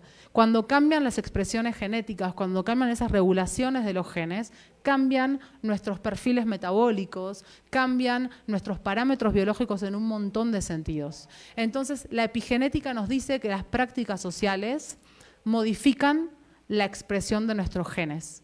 No es que cambie el código genético, pero cambia la expresión de nuestros genes, que es lo que hace que justamente seamos tan variables. A mí me da mucha risa, obviamente, el experimento de los dedos, porque en el mundo coloquial ya me la sabía, ¿no? Antes de saber que había una investigación seria, en algunos grupos ya te decían esto, a ver, si tienes el dedo más largo, entonces eres, ¿no? Como esto, si te dicen, si te ves la mano así o si te ves la mano así, ¿qué eres también, no? Entonces, ¿cómo esto, la ciencia de tercer grado regresa, ¿no? Regresa a nuestra vida cotidiana? Y también, como pensando esto en la vida cotidiana, ¿cómo crecimos, o al menos yo crecí escuchando que había un gen homosexual? Que hubo un montón de experimentos así en la búsqueda del gen homosexual para demostrar que naces así y entonces validarlo desde la biología, ¿no? Nací así y pues ya ni modo, ya no puedo hacer nada. Ya dijiste hace rato que no se nace así, ¿no? Pero me parece muy interesante, como también si nos puedes compartir un poco como esto y cómo también los grupos de ultraderecha pueden tomar este discurso para validarse de entonces si no eres así, entonces, o sea, si no se nace así, entonces sí se puede hacer un cambio, ¿no? Desde las terapias de conversión, desde toda esa violencia, cómo se aborda. Y para última pregunta que voy a hacer yo para que ya lo se cierre, también me gustaría que pudieras abordar sobre los nuevos materialismos feministas, cómo están aportando a la biología en estas nuevas relecturas que hacen de la biología. ¿Tiene tiempo? No, muchas gracias, Jen, todo es súper importante. La idea del gen, esa explicación caducó en mínimo en los 90, cuando ahora de mínima se habla de un grupo de genes, porque no hay un gen que explique una característica, pero igual están los discursos conservadores, también en el ámbito de las ciencias, que suponen que hay conjuntos de genes que pueden explicar predisposiciones. Miren cómo se suaviza. No es el gen que te hace homosexual, sino hay conjuntos de genes que te predisponen a ser lesbiana, ¿no? Como que está matizado. Ahí está. Y acá hay un problema muy importante. Primero, que no están caracterizados y probablemente no se caractericen nunca este supuesto conjunto de genes, porque lo que tendríamos que asumir es que la sexualidad es reductible a ciertos datos biológicos, que la identidad de género también es reductible a ciertos datos biológicos. Y acá entramos en el segundo problema de la ciencia moderna, porque uno fue el dimorfismo sexual, pero el otro es la reducción de la mente a los cerebros. Entonces, lo que podemos decir acá es que si bien el cerebro es necesario para tener mente, todos estamos de acuerdo con eso, el punto de discusión, y no es trivial, es si es suficiente. Y acá podemos hacer siempre otro experimento mental que, ¿vieron Matrix? Las Wachowski hacen muchos experimentos, sí, o sea, a mí se me cayó el DNI, ¿no? Hay gente muy joven, pero bueno, Matrix es del 2000, creo, sí. Entonces, las Wachowski hacen muchos experimentos mentales. Y fíjense que la idea de fondo de Matrix es que se puede conectar a alguien para simular que está viviendo una realidad independientemente del cuerpo. Fíjense que es lo mismo que la idea del frasco, o sea, el cerebro en una cubeta, en un frasco. Si sabemos todo lo que hay que saber del cerebro, todo, imagínense que estamos en ese momento de la neurociencia y hay que saber todo ya sabemos. Y hacemos como una conexión con electrodos al cerebro, estimulándolos para que ustedes puedan tener una experiencia que es, por ejemplo, yo siempre uso esta porque me gusta el vino, pero es, por ejemplo, estar tomando un rico vino. Que de hecho el personaje de Matrix le pasa con un pedazo de carne y vino, ¿no? Entonces, supongamos que tenemos todas las conexiones ahí hechas y yo le digo, bueno, acá vos vas a sentir, vas a tomarte un buen vino. Las personas que piensan que el cerebro es necesario y suficiente para tener mente estarían de acuerdo con que en efecto se puede. ¿Qué piensan ustedes? Que sí, que no. O sea, yo pongo el cerebro de ustedes en una cubeta y ya ustedes pueden saber lo que es tomar el vino. Sí, no, intuitivamente no sabemos. No. Si creen que el cerebro es necesario y suficiente para tener mente, la respuesta es sí. Evidentemente sí. Pero si creen que no es suficiente, acá tenemos un problema. ¿Por qué? Porque esa experiencia tiene que ver con un cuerpo que está sintiendo con toda su psicomotricidad, con su sistema sensorial, el hecho de tomar y degustar un vino. ¿Qué quiere decir esto? Que hay un contexto, un sentido cultural de lo que es el vino, y esa sensación y ese gusto está atravesado por una multiplicidad de factores que no se reducen a la copa de vino, sino dónde estoy tomando la copa de vino. La temperatura del día, si hay sol, si no hay sol, si estoy en el medio de árboles o estoy en la oficina, no, porque no se toma vino en la oficina, pero supongamos que estoy en casa, estresadísima. Por supuesto que entonces eso es una experiencia fenoménica. ¿Qué quiere decir? Son experiencias que implican todo el cuerpo. Entonces, no es posible tener un estado mental si no hay un cuerpo para tener esa mente. Y esto aún se complejiza más, porque esa idea de lo mental es relacional. Para yo tener mente, tengo que convivir con otras mentes. Entonces, no solamente son necesarias otras variables del contexto que son imposibles de emular, y además mi corporalidad, sino es la existencia de otros, porque la mente es relacional. Entonces, no hay forma de tener una sexualidad y una identidad que sea individual, es decir, que sea un hecho aislado e interno fuera de un contexto y de las relaciones con otras personas. Lo que tenemos es una singularidad para actualizar quiénes somos, una singularidad en condiciones estructurales que hace que tengamos experiencias comunes. ¿Qué quiere decir? Que hoy el sistema binario es muy fuerte, es tan fuerte que no hay forma de imaginarnos por fuera del sistema binario, ¿eh? No hay. Personas cis, personas trans no binarias, no podemos dimensionarnos fuera del sistema binario. Es tan fuerte que partimos del sistema binario para identificarnos. ¿Eso es terrible? No. Es la única forma a través de la cual somos inteligibles. ¿Qué quiere decir esto? Que la idea de lo masculino y lo femenino nos atraviesa a todos. Si vamos por la calle y miramos a alguien, ¿qué pensamos? Persona femenina, masculina, es una mezcla. ¿Una mezcla de qué? De lo femenino y lo masculino. ¿Tenemos imaginación para otra cosa? No. El sistema binario aplasta nuestras subjetividades. Ahora, lo bueno y la buena noticia es que, como no es un hecho natural y no es un hecho universal, es contingente y contextual, a través de prácticas que desnaturalicen quiénes somos y deje de linkearse quiénes somos a una genitalidad, puede abrir nuevas imaginaciones, nuevos horizontes para trascender el binario. Por supuesto que para eso no podemos dejar de existir hoy. Y no está mal identificarnos con aquello que nos identificamos. Lo que es opresivo es pensar que hay una genitalidad que me determina.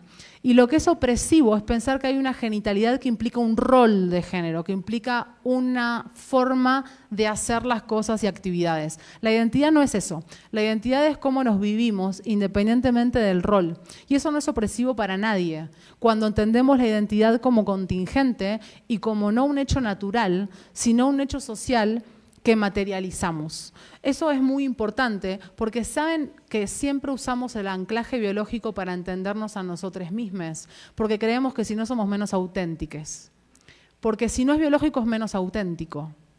No, eso es positivismo. Esa es la ciencia moderna mecanicista. Decir que mi identidad y mi sexualidad es algo relacional y es con lo que cómo me vivo, no es menos auténtico porque no digo que están mis genes.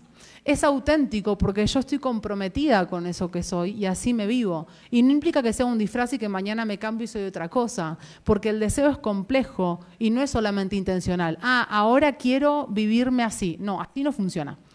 Porque justamente vamos viviéndonos de maneras relacionales que nos vamos sintiendo y haciendo y deseando y no las elegimos intencionalmente y no nos hace menos auténticos.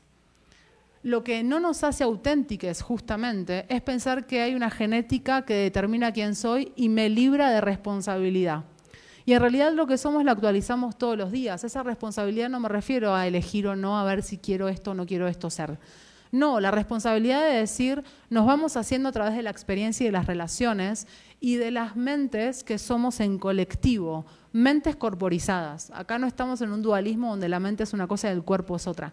La mente está corporizada, pero no quiere decir que se reduzca a lo biológico.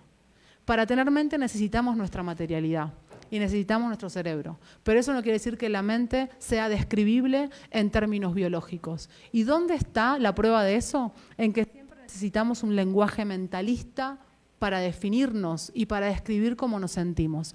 Diana Pérez, mi directora, dice que siempre cuando describimos verbos psicológicos como sentir, desear, creer y amar, estamos describiendo una forma de ser que no se reduce a lo biológico. Y una prueba concreta de eso es, por ejemplo, cuando quieran decirme, por ejemplo, ¿cómo te identificas? Supongamos que una persona se identifique cis varón y le pregunte, ¿cómo te identificas? Bueno, tengo pene. ¿Y qué más? Bueno, tuve estas concentraciones de testosterona. ¿Y qué más? Bueno, tengo esta estructura cerebral y este volumen, ¿y qué más? O sea, me está describiendo todo lo que lo haría hombre, ¿no? ¿Y qué más? Bueno, soy hombre, ¿por qué? Porque me siento así. ¿Y dónde está ese sentir? O sea, esa palabra, me siento así. ¿En qué medición de testosterona vamos a encontrar ese sentir? ¿En qué tamaño de pene vamos a encontrar ese sentir?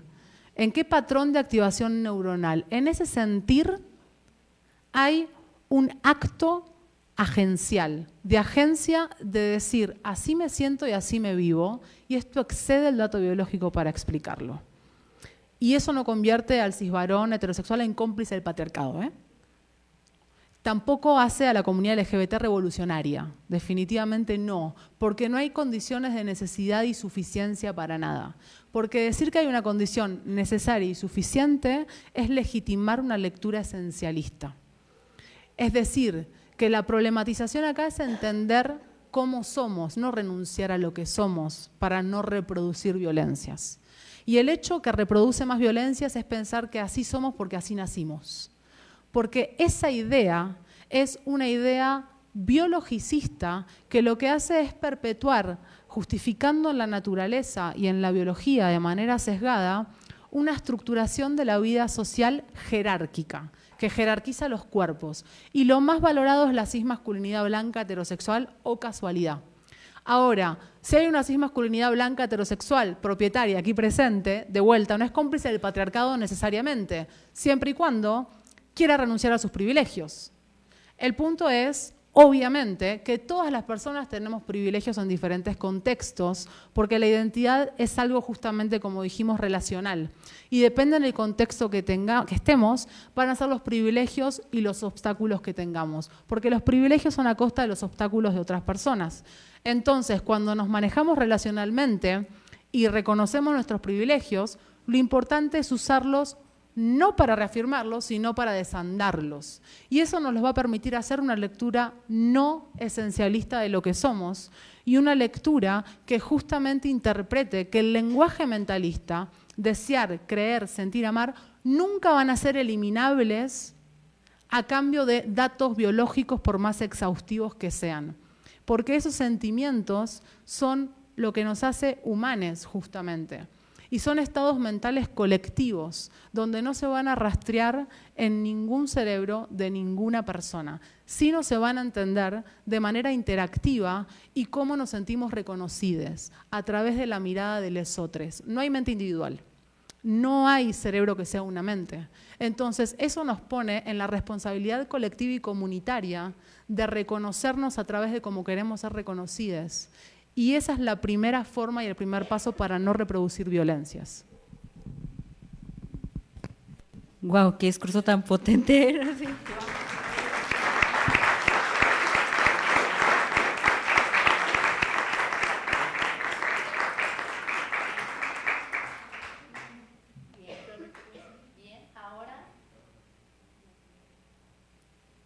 Ahora es el momento de ceder el uso de la voz al público y responder sus dudas y preguntas. ¿Me apoyan con los micrófonos? Sí, porque preguntas hay mil, no manches. Compren el libro. Ahí viene. Muchas gracias. Doctora, pues felicitarte. Ay, creo que se escucha feo. Primero felicitarte, pero preguntarte también porque justamente el discurso que vas tejiendo, la fenomenología, ¿no? Y desde la filosofía se ha hablado de esta experiencia de habitar el mundo, ¿no? Entonces, habitamos el mundo a partir de nuestra corporalidad y parecería que la corporalidad pues es tan diversa que no podemos categorizarla justamente con parámetros tan definidos como lo es la testosterona, ¿no? Entonces, me parece como tan claro cómo has traducido la parte filosófica a la ciencia. ¿Por qué? Porque hemos humanizado, al menos desde la filosofía, han entrado los discursos feministas, pero parecía que no basta, ¿no? Dentro de este mundo tan legitimado por la mirada patriarcal, parece que no basta la filosofía para legitimar ya el discurso, porque ya lo decía la filosofía. O sea, varios puntos que fuiste tratando ya lo ha tejido la filosofía, pero se necesita la mirada desde la ciencia, ¿no? Parece que, muchas gracias mundo de la ciencia por legitimar el discurso filosófico, pero es que es necesario, porque las mujeres no hemos entrado, ni las mujeres ni ninguna diversidad sexual ha entrado al mundo de la ciencia, ¿no? ¿Por qué? Porque se ve como un discurso muy abstracto, como algo inentendible, como que las otras formas que no sean la patriarcal no va a entrar ahí, porque es muy difícil, ¿no? Entonces, como nadie le entiende, es mejor quedarnos como está el mundo. Entonces, me parece que es una traducción muy compleja, muy interesante, y que va a dar paso, o como parteaguas, para entrar por el mundo de la ciencia. Y finalmente, que el discurso feminista también atraviese a la ciencia. Entonces, es un comentario, cuando empezamos con, es una pregunta, ¿no? Pues es un comentario, y felicitarte y agradecerte por tu libro y esta ponencia. Muchas gracias.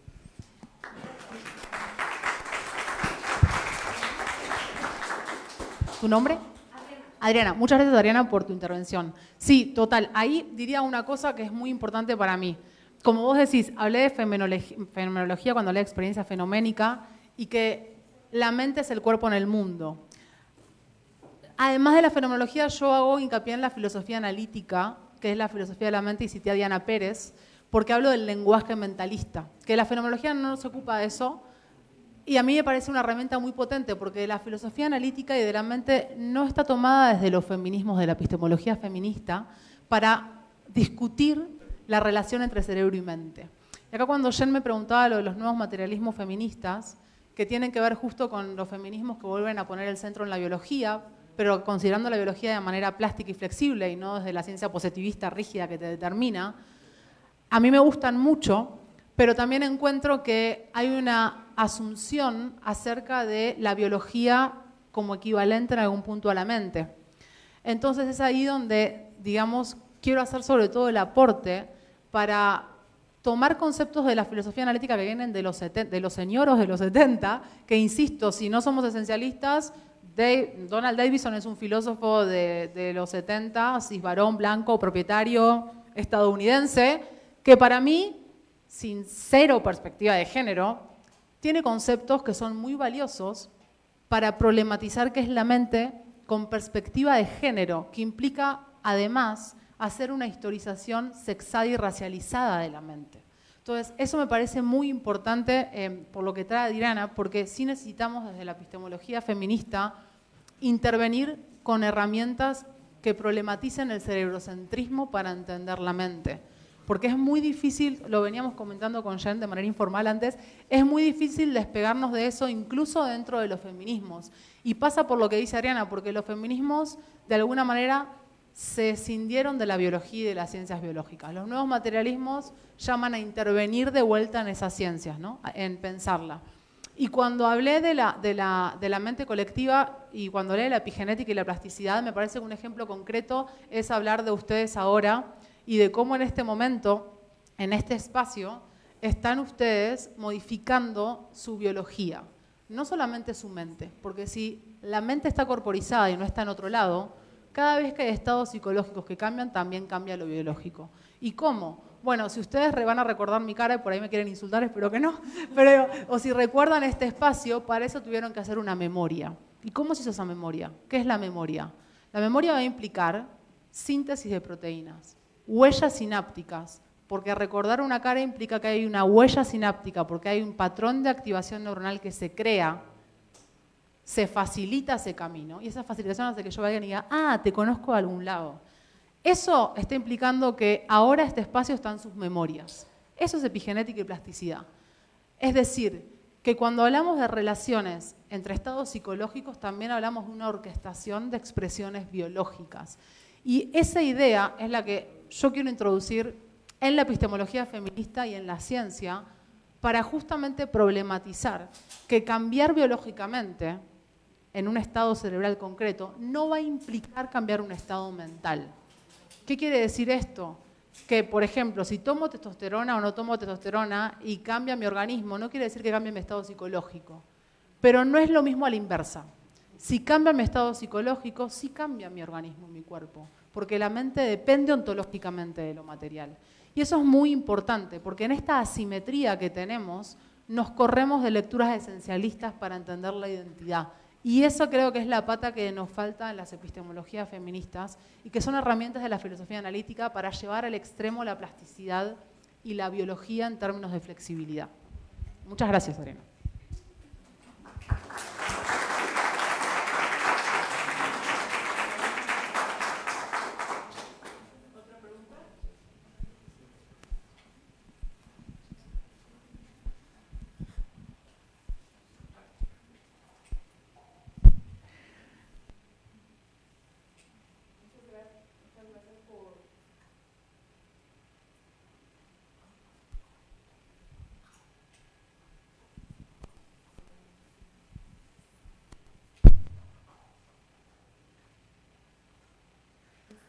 Gracias por esta conferencia, son temas sumamente interesantes, la verdad, felicidades.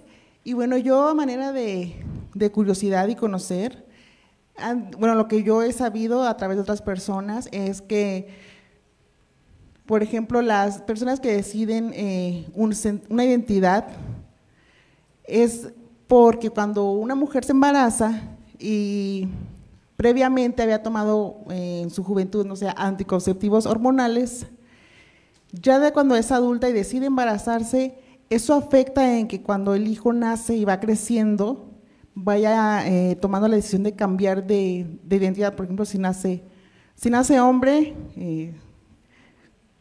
con los rasgos genitales que conocemos, que identifican a un hombre, y cuando va creciendo va cambiando, pero por esta cuestión hormonal de las pastillas anticonceptivas que tomó la madre en su juventud.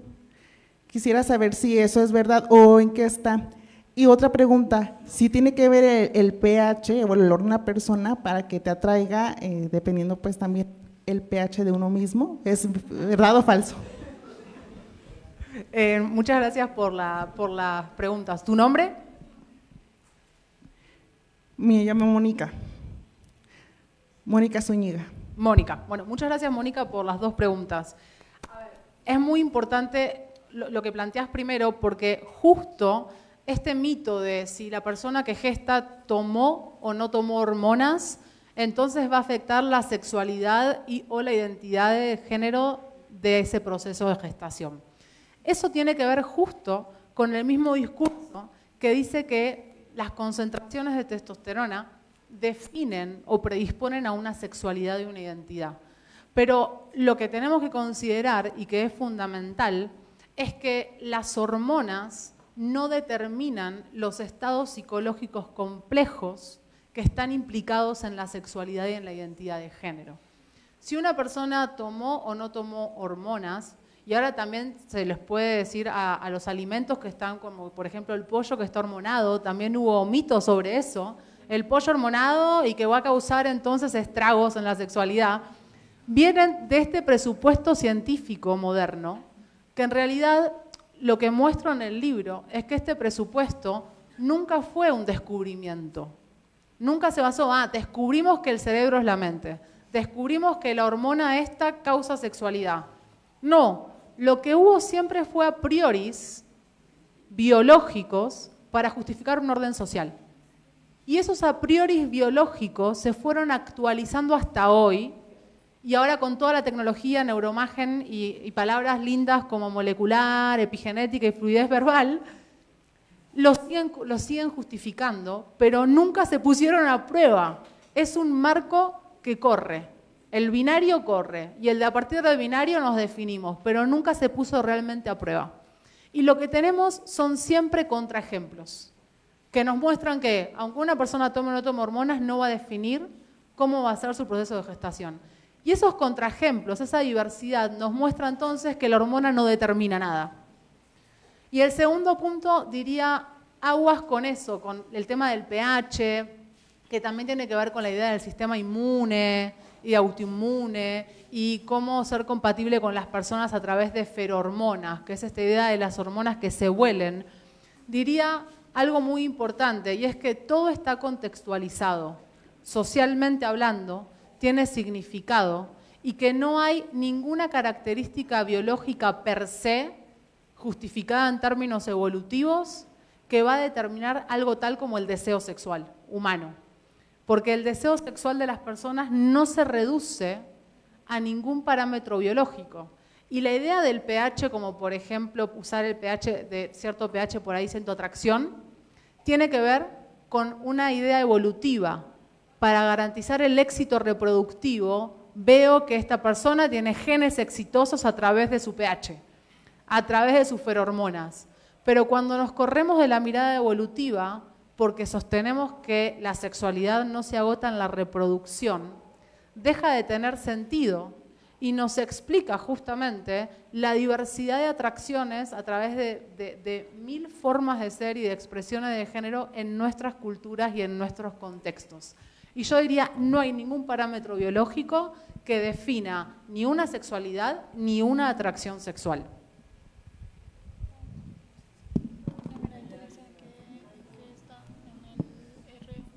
Hola, buenas tardes, noches. Me llamo Fernando y, bueno, agradecer el libro y preguntar porque comentaban que el feminismo como que ha dejado de lado o se ha hecho a un lado de la ciencia, pero ¿qué pasa con las biólogas feministas? Que no creo que sea solamente Donna Haraway, supongo que hay más, pero es la que más nos ha volado los sesos. Y otra pregunta es sobre, se me fue, lo siento. Bueno. ¿Tu nombre? Fernando, muchas gracias. No, fíjate, Fernando, justo mencionaste a Donna Haraway, yo mencioné a Anne Fausto Starling y a Evelyn Fox Keller, pero el promedio de edad son 80 años. Claro, en los 60 digamos que en los 60 y en los 70, en los 80, hay críticas de personas aisladas, pero lo que dicen las nuevas materialistas es que en general en la década de los 80 en adelante, los estudios feministas en general se distanciaron un poco de criticar las ciencias biológicas, aunque no sean biólogas, ¿no? Es decir, la historia de los feminismos, la crítica a la ciencia, empezó a tomar lo que yo llamo acá, que se llama, no yo, el giro discursivo. El discurso está antes que todo y hay entonces un discurso primero que analizar y el discurso de género central, pero no se problematiza cómo materializamos el discurso, ¿no? Entonces, los nuevos materialismos que son de los 2000, lo que buscan y lo que buscamos es problematizar la materialización del discurso. Y decimos que la biología y las prácticas sociales van en simultáneo. Y eso es lo que intentamos recuperar a través de la idea de plasticidad y epigenética, por ejemplo, recuperar la materia en ese sentido y que de vuelta, y ahora de manera sistemática, haya estudios feministas que indaguen en esta relación entre lo social, o las prácticas sociales, y nuestras expresiones biológicas, ¿no? Ya que tiene más que ver con esta sistematización, pero por supuesto existieron siempre personas que han criticado desde las ciencias biológicas a las ciencias.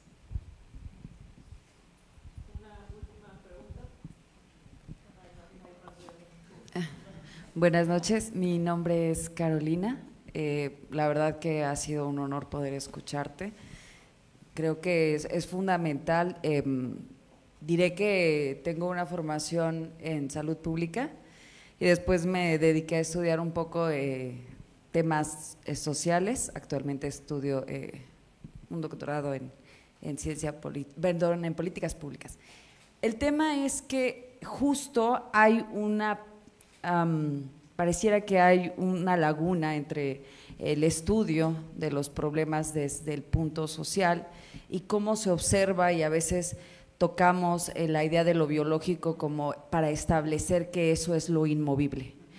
Y los discursos y los estudios, además lo mencionas, han intentado construir un mismo discurso a lo largo de la historia.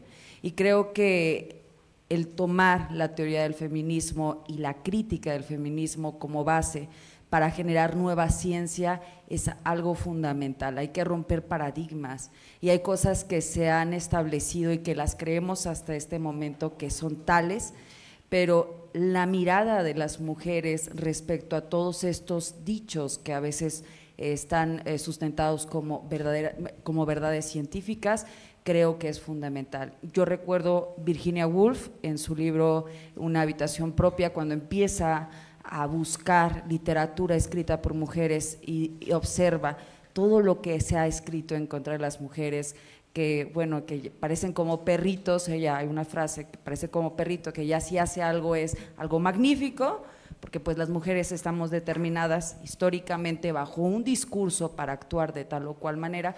Creo que todavía las ciencias biológicas, y lo mencionas, replican ideas que están apegadas a un discurso, pero el que se incorporen las mujeres criticando el sistema y intentando construir una nueva mirada científica es algo fundamental para romper paradigmas que todavía están inmersos en nuestra construcción social. Me encantó tu participación, tu libro, lo voy a comprar, pero sí, hay cosas que todavía me gustaría comprender más, de manera más tangible, y creo que solo leyéndolo. Pero fue un honor, gracias. Muchas gracias a vos, Carolina, de verdad. Es muy importante lo que mencionás.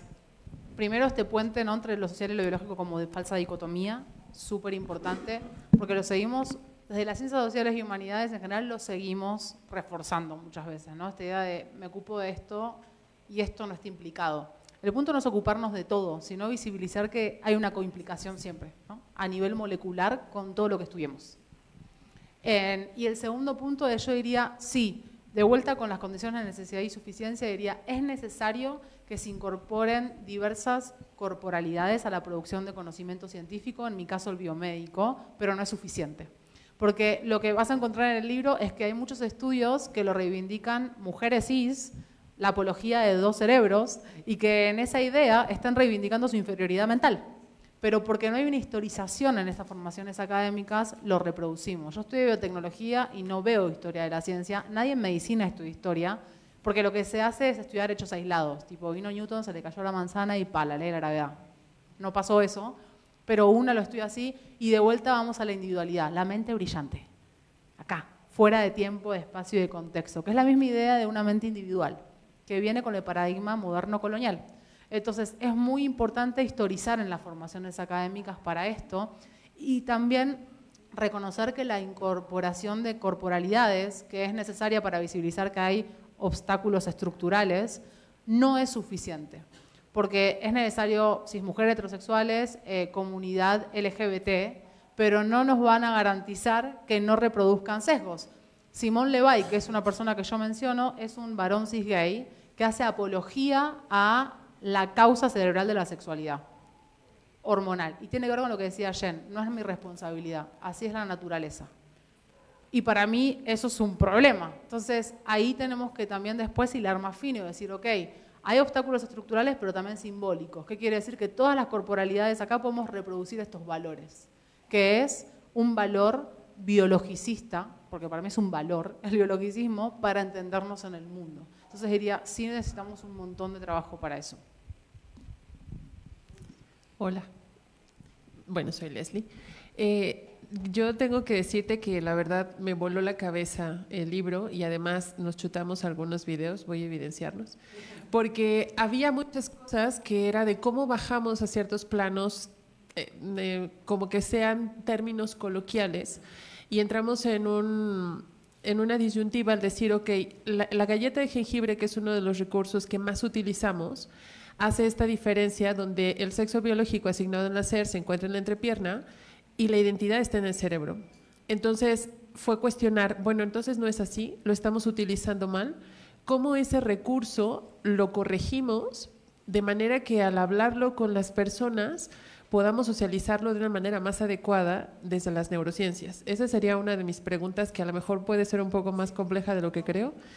Y la otra es, desde la colectiva, tenemos una red de infancias y adolescencias trans, y uno de los discursos que escuchamos y que nos han llegado incluso a otros planos es este discurso de que las personas, infancias y adolescencias trans no son validadas porque no saben, todavía no tienen una edad para reconocer su identidad, y que va a llegar un momento, como si a los 18 te llega un rayo de luz que te da madurez y te da claridad en la vida, que dice quién eres, ¿no? Desde las neurociencias, ¿cómo podríamos ayudar a las personas que están en ese entorno para decirles, saben lo que está pasando, se pueden reconocer e incluso pensar, no pasa nada si cambia un poco más adelante?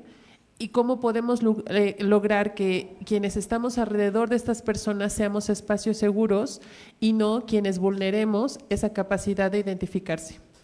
Mis dudas. Gracias. No, Leslie, muchas gracias a vos. Súper importante las dos preguntas. La primera, y voy a volver a la metáfora de la galleta de jengibre.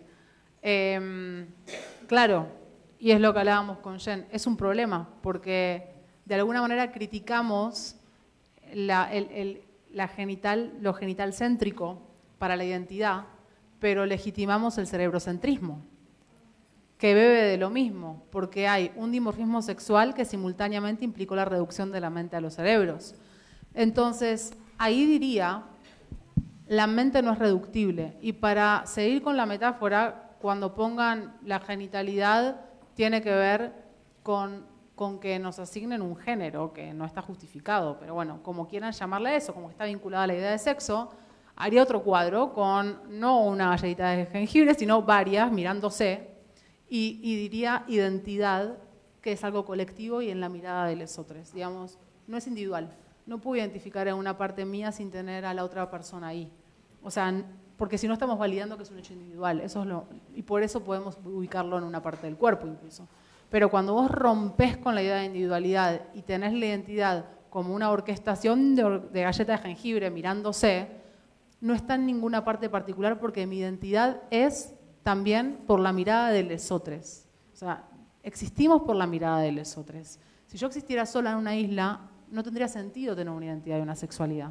Ahora, en este contexto y en esta cultura la tiene porque implica ser inteligibles.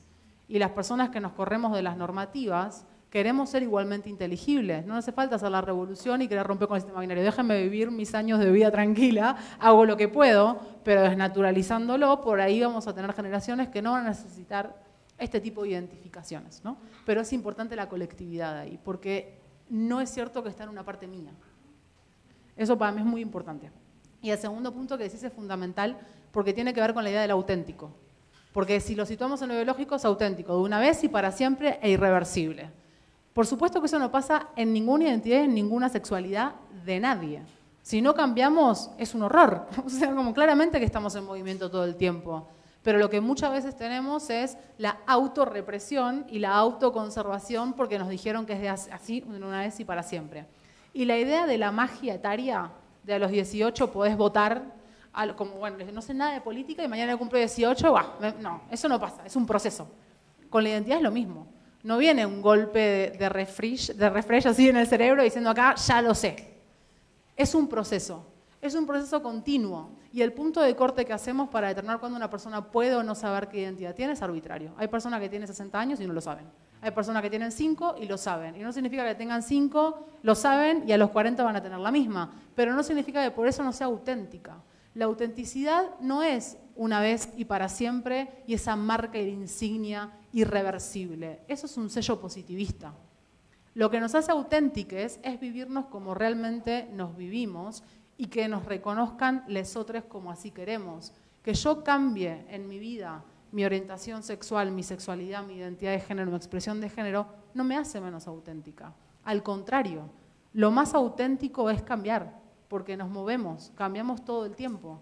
Y la identidad no es solamente el género, ni la sexualidad, hay un montón de factores, hay un montón. Y los cambiamos todo el tiempo. ¿Por qué castigamos tanto la identidad? Y también hay una paranoia colectiva de como, no, van a hormonar a las niñeces. No, eso no va a pasar. Eso no va a pasar. Y acá hay un dato muy importante. Yo dejé de usar la palabra infancia cuando me enteré que etimológicamente quiere decir quienes no tienen voz. Entonces, cuando ya decimos infancia, estamos anulando la voz.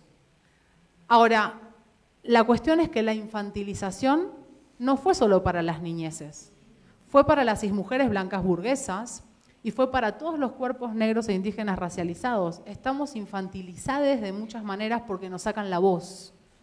Las niñeces no son infancias, son personas infantilizadas, como muchas otras corporalidades. Entonces lo que tenemos que hacer justamente es autentificar su voz, porque la identidad es una vivencia en primera persona, que no hace que sea individual, de vuelta, sino que es mi propia vivencia la que autentifica quién soy. Y es en relación con otros, por supuesto. Entonces yo diría que son procesos y que no hay problema en los cambios procesuales en términos identitarios y sexuales y no hay ninguna edad mágica para saber quién una persona es en ningún aspecto de la vida, digamos. Entonces, ¿por qué le vamos a poner ese peso a las niñeces? Y otra cosa muy importante, que yo tuve que escribir sobre eso y me acuerdo que me enojaba cuando ponía a investigar, porque hay tanta medicalización a niñeces cis. Porque cuando dicen, ¿cómo vas a saber qué es? Ninguna persona sabe lo que es. O sea, si vos es una persona de 2 años con vulva, le decís nena todo el tiempo, te va a creer. Y no va a tener problema porque todo el mundo lo acepta. Ahora, si una persona con vulva te dice que es nene, ahí hay un problema. Pero el problema no es en la criatura, el problema es en el resto. Porque ninguna persona sabe lo que es a los 2 años en tal caso. Entonces, el problema es, o lo sabemos todos o no lo sabe nadie, porque, a ninguna edad, vamos, porque no hay una edad concreta donde a alguien le caiga la ficha. O sea, el problema es que las genitalidades que cumplen con la correlación normativa no se les cuestiona quién son, pero sin embargo están súper medicalizadas. Porque cuando encontramos que cis niñas y cis niños son hormonades para tener la perspectiva, o sea, cumplir con el estereotipo de género masculino y femenino, nadie dice nada. Hormonemos a la cis niña para que por las dudas tenga el correcto desarrollo de cadera y que puede caer infértil, pero no importa. O a las niñas también para que tengan la altura correspondiente. Nadie dice nada. Hay una perversión muy fuerte, porque ahí la autoridad médica, perfecto, hormonemos. Ahora, cuando una persona de 5 años se reconoce como una niñez trans y encima no implica hormonación, porque no implica hormonación, entramos en shock. O sea, es muy perverso. Entonces me parece que tenemos que reflexionar en quién sabe quién es a cualquier edad. Y después que la naturalización que hacemos entre genitalidad e identidad hace que muchas personas no se lo cuestionen, pero no por eso es que saben quién son. Cuando le adjudicamos nena, nene, a alguien que nace, se lo estamos imponiendo y tampoco sabe quién es. Y ahí no decimos nada, es normal. Y claro, pues partimos de esa normalidad y después estamos los